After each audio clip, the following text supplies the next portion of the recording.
Hello, ayun. So, dito makikita mo yung Airbnb Advantage. Can you give me another one? Over there. So, pag sa Airbnb, hinihingan talaga nila ng ID tsaka ng personal information yung mga guest nila. So, alam yung name, address, ID, tsaka meron ding rating. May rating yung mga guests. So, kunyari ako, nag-guest ako sa Japan. Pumunta ako sa Japan. Nag-Airbnb ako doon. Yung host sa Japan, pwede nila akong i-rating kung paano ako as a guest. Kung nag-iwan ba ako ng kalat, naglinis ba ako, respectful ba ako, maingay ba ako. Makikita nila yung track record ko. Meron din ditong option sila na pwede mong piliin yung mga guest na matatagal na sa Airbnb na may track record na talaga o kung ayaw mo yung mga walang track record, pwede mo siyang piliin. May iwasan mo kasi doon yung mga yung pangit yung record tapos gumawa ng bagong account. So bagong-bago yung account nila. Na wala pa silang review or rating galing sa mga previous host. So medyo nakakakaba yun kasi hindi mo alam baka meron na silang kaso sa Airbnb tapos gumawa lang sila ng bagong account. So, pwede mo siyang piliin dito sa Airbnb. At the same time, meron din silang damage protection. Now, hindi ko lang alam sa Pinas kung magkano yung coverage nila. Pero dito kasi is 3 million US dollars. So, ito yung property damage protection para sa mga property. So, may art, kung may sasakyan ka, kung na-damage yung pet, o kaya deep cleaning, kailangan ipa-cleaning yung property kasi vinandalize, or income loss. Familiar sa income loss kung ano man yan. Pero meron siyang ganun, as well as yung liability insurance. Kunyari may nasaktan, may nadulas sa pool, or I don't know, God forbid may nalunod or whatever, tapos kakasuhan ka nung mga guest. Sa Airbnb, may in-offer silang liability insurance up to 1 million. So, protected ka. At the same time, meron silang 24/7 safety line. So, hindi ako familiar dito kaano, pero para siyang, I don't know, guard or support line. Anyway, so check mo na lang kung kagaya rin dito sa Canada na may liability insurance at damage protection. Kasi advantage yun. Kasi remember, nagti-charge yung Airbnb ng 3%, may cut sila. So, dito na pupunta yun kasi meron silang insurance coverage. So, paano natin sisimulan? Click lang natin tong Airbnb setup na pink button. Bibigyan lang na tayo ng step by step kung paano natin gagawin yung listing. So, click get started. Start on your own. So, dito, step 1, you have to ilagay lang yung mga basic information. So, it's a house. At entire place. So, buong bahay ang paparentahan natin. So, entire place. Tapos, next.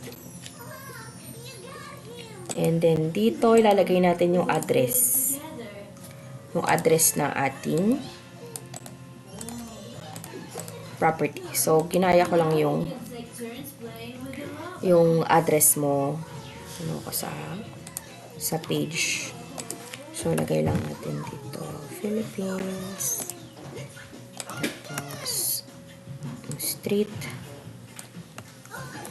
barangay, city, Laguna, and zip code. So, nilagay ko lang lahat ng mga details. Tapos, magagawa na siya ng map. Just click next lang. Tapos, dito mo na ilalagay yung mga more information about your property. So, ilang guest yung allowed. So, like say, sa'yo, 15 lang gawin natin. 15. Isang bedroom, tapos 2 kama, tsaka isang banyo. So, nalagay mo lang dyan. Then, hit next. Okay, dito naman sa step 2 is yung mga amenities. So, pipiliin mo lang dito. May wifi, TV, kitchen, may free parking, aircon, and then yung mga amenities na unique. Ito kasi pool, hindi kasi lahat may pool. So, yan, may hot tub, pwede rin outdoor dining area. Yan. So, pipiliin mo lang yung mga amenities na meron ka. Then, hit next.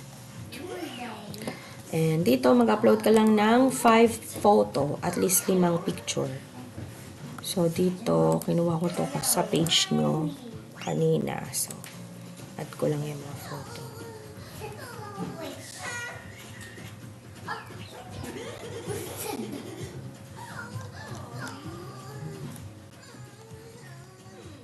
Pwede mo rin i-arrange dito. Kung gusto mo, gusto ko ito yung cover photo mo. So, ayan. Next. So, at least 5 pictures, then hit next. Okay, dito naman title lang. So, simplihan lang yung title. Welcome to Miss. Please. Next. So, describe mo lang. So, family-friendly, central, unique. Yan. Next.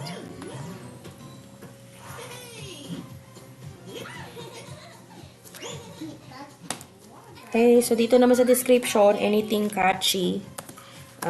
Rest and relaxation, just a few steps away from the city. So, something catchy lang. Ayan. So, finish and publish.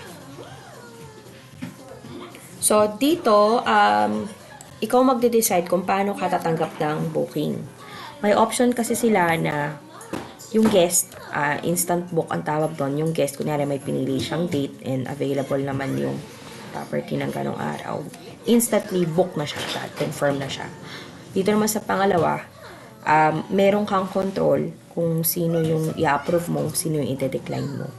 So, maganda tong option na to kasi mapipili mo yung mga guest mo. Nasa sayo, pwede mo silipin yung profile nila muna bago mo sila i-accept.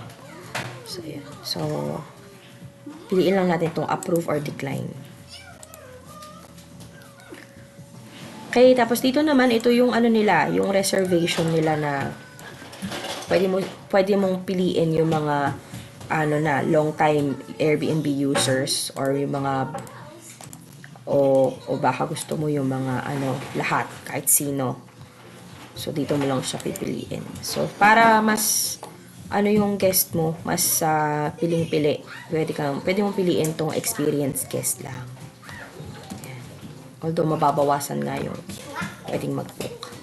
Now, ito naman yung price. Dito mo ilalagay kung ano yung pinaka-base rate mo per night.